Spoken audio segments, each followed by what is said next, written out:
You so much. Thank you అండి. Thank you so much. And ఇప్పుడు actor Govardhan గారిని మాట్లాడవలసిందిగా రిక్వెస్ట్ చేస్తున్నా. Thank you. హుషారు పిట్టల సినిమా కుటుంబ సభ్యులకి, మీడియా హుషారు పిట్టల సినిమా ఆత్మబంధువులకి, అదేవిధంగా వివిధ మీడియాస్ ద్వారా వీక్షిస్తున్నటువంటి ప్రేక్షకులకి, హుషారు పిట్టల సినిమా రథసారథి బెక్కం వేణుగోపాల్ గారికి హృదయపూర్వక నమస్కారాలు.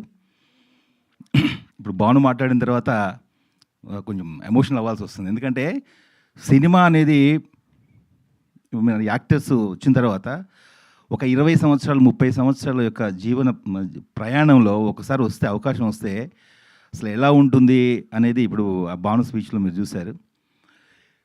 ఇక్కడ ఉన్నటువంటి ప్రతి ఆర్టిస్ట్ కావచ్చు, టెక్నీషియన్స్ కావచ్చు, వాళ్ళ యొక్క జీవిత లక్ష్యం కోసం తింటారు. అసలు ఒక్కొక్కసారి ఫుడ్ లేకుండా కూడా పడుకొని ఆ లక్ష్యం కోసం ప్రయత్నం చేస్తారు.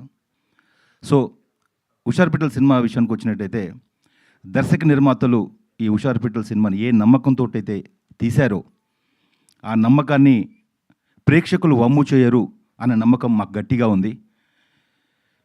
ఎందుకంటే కథని ఈ యొక్క సినిమాలో మనకు తెలుసు, వ్యక్తి జీవితంలో సినిమా ఉంటే ఆ జీవితం ఫెయిల్యూర్. అదే సినిమాలో జీవితం ఉంటే ఆ సినిమా సక్సెస్.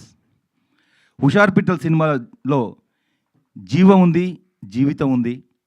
ప్రతి ఒక్కరు కూడా కనెక్ట్ అవుతారు, ఎమోషనల్గా ఫీల్ అవుతారు. ఇంతకుముందు చెప్పినట్టు ఇది ఒక రియలైజేషన్. సినిమా ఎంటర్టైన్మెంట్ అయితే, దాని యొక్క ఉద్దేశం ఎంటర్టైన్మెంట్ అయితే, హుషారు పిట్టల సినిమాలో ఎంటర్టైన్మెంట్ ఉంది. సినిమా ఉద్దేశం సామాజిక మార్పు అయితే, హుషారు పిట్టల సినిమాలో ఆ మార్పు కోసం చేసే ప్రయత్నం ఉంది. దాన్ని తప్పనిసరిగా ప్రేక్షకులు ఆదరిస్తారు. ఈ సినిమా వెంకట్ గారు భిక్షు గారి చేతిలో ఒక రా మెటీరియల్ని పెడితే ఒక చక్కటి శిల్పంగా తయారు చేశారు. ఆ శిల్పానికి మన చరణ్ గారు జీవం పోశారు. ఇంతకుముందు చూశారు మీరు చక్కటి పాటలు. చిరంజీవి గారు ఈ యొక్క సినిమాతోటి వారి భవిష్యత్తు మారబోతుంది. చాలా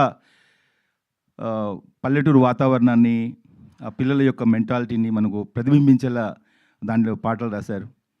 సో ఈ సినిమా అనేది మా అందరి లైఫ్కి ఒక మలుపు తిప్పబోతుంది.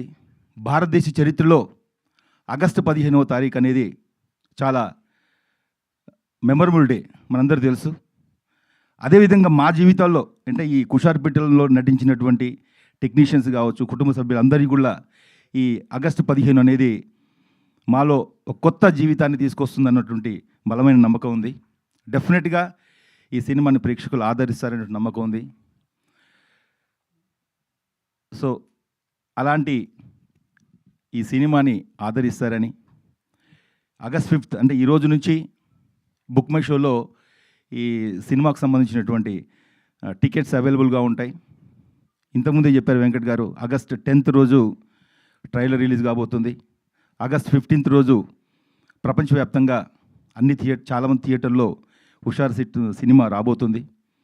తప్పకుండా చూస్తారని, చూసి మమ్మల్ని ఆదరిస్తారని మనస్ఫూర్తిగా కోరుకుంటూ, మనోడు మాట్లాడిన తర్వాత కొంచెం నేను కూడా కొంచెం ఎమోషనల్గా ఫీల్ అయ్యాను, చెప్పాలనుకున్నాను. Once again thank you very much. Thank you Govardhan గారు. Thank you so much. And ఇప్పుడు మా సినిమాకి బ్యూటిఫుల్ విజువల్స్ అందించినటువంటి మా డిఓ